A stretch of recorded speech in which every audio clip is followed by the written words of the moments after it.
मैं कमलेश कुमार चौधरी, महाप्रबंधक bank of Baroda, संयोजक राज्य स्तरीय बैंकर्स समिति जयपुर राजस्थान, ये जानकारी देना चाहता हूँ कि आज PFRDA हमारी सेंट्रल गवर्नमेंट की जो एक संस्था है जो कि सामाजिक सुरक्षा जो हमारे भारतवासियों को मुहैया कराई जाती है, उसके लिए एक बहुत बड़ी एक योजना है अटल पेंशन योजना। उस अटल पेंशन योजना का रिव्यू और उसमें हम और किस तरीके से लोगों को ज़्यादा से ज़्यादा जोड़ सकें, उसके लिए PFRDA नई दिल्ली द्वारा एक आउटरीच प्रोग्राम का आज आयोजन किया गया। उसमें PFRDA के जो CGM हैं वो बता रहे हैं और सारे बैंकर्स के प्रतिनिधि, हमारे जो BC सुपरवाइजर्स हैं, जो हमारे बिजनेस कॉरेस्पोंडेंट्स हैं और जो हमारे जितने LDMs हैं राजस्थान में सारे बैंकों के, वो सभी इस कॉन्फ्रेंस में शामिल हुए और इस बात पर चर्चा की गई कि अटल पेंशन योजना में ज़्यादा से ज़्यादा लोगों को जोड़कर हम किस तरीके से इसको लोगों के लिए एक बहुत बढ़िया एक सामाजिक सुरक्षा प्रदान करने के लिए उनको हम जोड़कर उनका भला कर सकते हैं। इसके लिए आज ये योजना प्रारंभ की गई। अटल पेंशन योजना, एक आम आदमी क्या समझे अटल पेंशन योजना क्या है?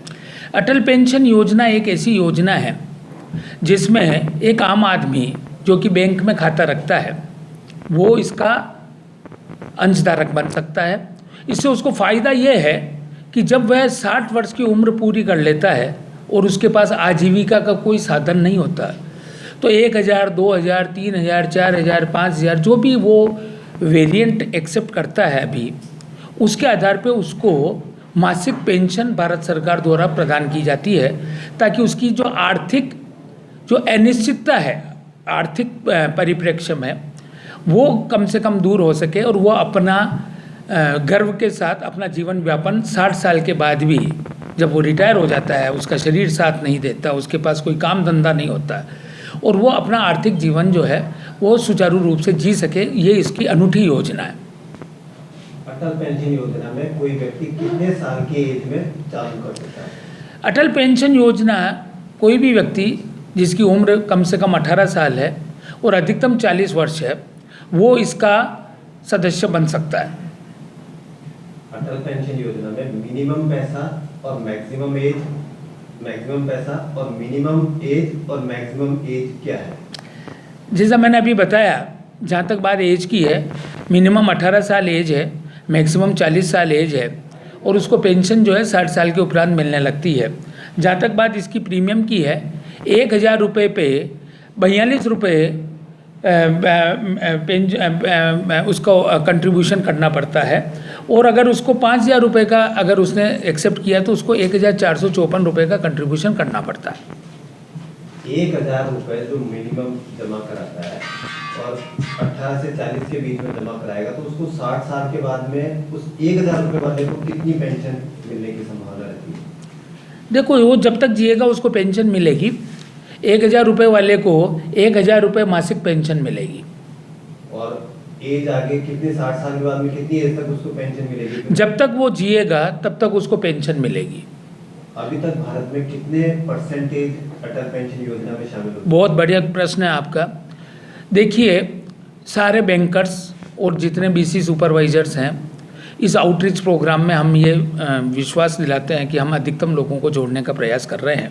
अभी तक लास्ट ईयर, ये 2015 में चालू की गई थी, लास्ट ईयर तक 4 करोड़ 9 लाख लोगों को हमने इससे जोड़ लिया। और इसमें खुशी की बात तो ये है कि 2022 वर्ष में लास्ट ईयर 99 लाख से ज़्यादा लोग केवल लास्ट ईयर जोड़े गए। तो ये जो प्रगति है वर्ष प्रति वर्ष, यह बताती है कि लोग बाग इसको कितना वेलकम कर रहे हैं और वो इस सामाजिक असुरक्षा की भावनाओं को किस तरीके से इसमें अंशधारी बन के इससे जुड़ के अपने आप का कॉन्फिडेंस पूरा बूस्ट कर रहे हैं कि भाई का उनकी जो भविष्य है वो आर्थिक रूप से पूरा सुरक्षित वो महसूस कर सके। इसके लिए ये योजना है और मुझे ये विश्वास है कि आने वाले साल 2 साल में हम करीब करीब मैक्सिमम लोगों को इससे जोड़ के जितने एलिजिबल लोग हैं 18 से 40 वर्ष के जिनके कि बैंक में खाते हैं, चाहे वो प्रधानमंत्री जन धन योजना हो, चाहे प्रधानमंत्री जीवन सुरक्षा योजना हो, वो उनके मेंबर हों, हम है जो उनको सभी को जोड़ के इसको हम है जो कंप्लीट कर लेंगे। अटल पेंशन योजना में फीमेल और मेल का कोई परसेंटेज हो कि कितना ज़्यादा मेल ने ज्वाइन किया, कितना फीमेल ने ज्वाइन किया? देखो, जहाँ तक ये परसेंटेज की बात है, अभी तक जो आंकड़े हैं उसके आधार पे 44% हमारी महिलाएं, अभी तक जितने हमारे मेंबर्स हैं उसमें से 44% महिलाएं इसमें जुड़ चुकी हैं और 56% इसमें पुरुष वर्ग जुड़े हैं। आपकी पेंशन योजना अच्छी है, शानदार है आम भारतीय के लिए, लेकिन अगर मान लो किसी का बैंक खाता नहीं है तो उसके लिए आप क्या बैंक में सपोर्ट करते हो? उसको खुलवाने के लिए क्या सपोर्ट आगे रहता है? देखो, जो हमारा जो फाइनेंशियल इंक्लूजन प्रोग्राम है भारत सरकार का, उसके तहत हम एक तो हर 5 किलोमीटर एरिया में बैंक की फिजिकल शाखा हमने खोल रखी है। दूसरा, अभी डिजिटाइजेशन का ज़माना है। तीसरा, हमारे जो बिजनेस कॉरेस्पोंडेंट्स हैं, जो हमारे बैंक मित्र हैं, वो घर घर जाके इन लोगों को बैंकिंग सुविधाएं मुहैया करा रहे हैं। और ये हमारा लक्ष्य है कि हम सभी भारतवर्ष वासियों को बैंक के साथ उनका खाता खोल के, जीरो बैलेंस का खाता जिनके पास पैसा नहीं है, उनको हम प्रधानमंत्री जन धन योजना, प्रधानमंत्री जीवन सुरक्षा बीमा योजना, प्रधानमंत्री जीवन ज्योति बीमा योजना, ऐसी स्कीम्स हैं जिसके तहत हम इनको जोड़ के इनको सामाजिक सुरक्षा, और अटल पेंशन योजना तो वही है, इनको हम जोड़ने का प्रयास कर रहे हैं। उनको सरकार की जितनी नीतियाँ हैं, जितनी इनको आर्थिक सुदृढ़ता प्रदान करने के लिए सरकार की जो योजना है उससे जोड़ने का ये सारे पर्टिकुलरली जो हमारे पब्लिक सेक्टर बैंक है और हम काम कर रहे हैं। फाइनेंशियल इंक्लूजन बहुत जल्दी हमारा 100% टारगेट पूरा करने वाले हैं और भारतवर्ष में ऐसा कोई व्यक्ति नहीं बचेगा जिसका कि बैंक में खाता नहीं होगा। कितना टारगेट आपने लक्ष्य रखा है कि और कितनी जल्दी आप इसको अचीव करने की? ज़्यादा बात लक्ष्य की है, नो डाउट तो 100% टारगेट लेके चलते हैं, लेकिन काफ़ी असंगठित क्षेत्र के लोग जो है बैंकों से जुड़ना बाकी हैं, तो उनको ढूंढ के सरकार, राज्य सरकारें भी हमारा बहुत इस मामले में हमारे साथ खड़ी रहती है। तो ढूंढ के हमारे जो बिजनेस कॉरेस्पोंडेंट हैं या जो हमारी बैंक शाखाएँ हैं, उनको ढूंढ के उनके खाते खोलने का, उनको जनधन योजना से जोड़ने का, उनको सभी सामाजिक सुरक्षाओं से जोड़ने का काम कर रही है।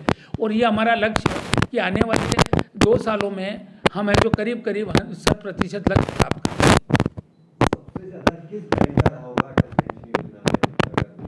देखो, ये तो क्या है कि स्टेट वाइज है। अगर मैं राजस्थान की बात करूं तो अब तक जो हमने इस साल 5,62,222 अटल पेंशन योजना का लक्ष्य हमने लिया है। लास्ट ईयर हमने जो हमारा लक्ष्य था उसका हमने 123% अर्जित किया था। तो इस साल जो लक्ष्य है, अभी तक जून तक की प्रगति में no doubt about it, bank of India 48% और बैंक ऑफ बड़ौदा 41% अचीव कर चुकी है। कुछ हमारा जो चिंता का विषय है वो प्राइवेट सेक्टर बैंकों का है और कुछ कोऑपरेटिव बैंक्स हैं और जो हमारे जो small sector bank, payment bank है, उन लोगों का हम इसमें सहयोग ज़्यादा चाहते हैं क्योंकि उनका परसेंटेज अभी कम है। तो आज की मीटिंग में यही चर्चा की गई कि हम इन लोगों को भी साथ में जोड़ के, क्योंकि इनका भी अपना अपना कार्य क्षेत्र है, अगर सब मिल के काम करेंगे तो मैं गारंटी के साथ कहता हूँ कि हम और कम अवधि में इसको 100% लक्ष्य अर्जित कर लेंगे। प्राइवेट बैंकों का परसेंटेज कम है, इसका क्या कारण मानते होंगे आप लोग? देखिए, ऐसा है, प्राइवेट सेक्टर बैंक और पब्लिक सेक्टर बैंक की अगर आप बात करते हैं तो पब्लिक सेक्टर बैंक तो हमेशा शुरू से ही सामाजिक सुरक्षा के प्रति, लोगों के प्रति काफ़ी कुछ है जो जागरूक रहे हैं।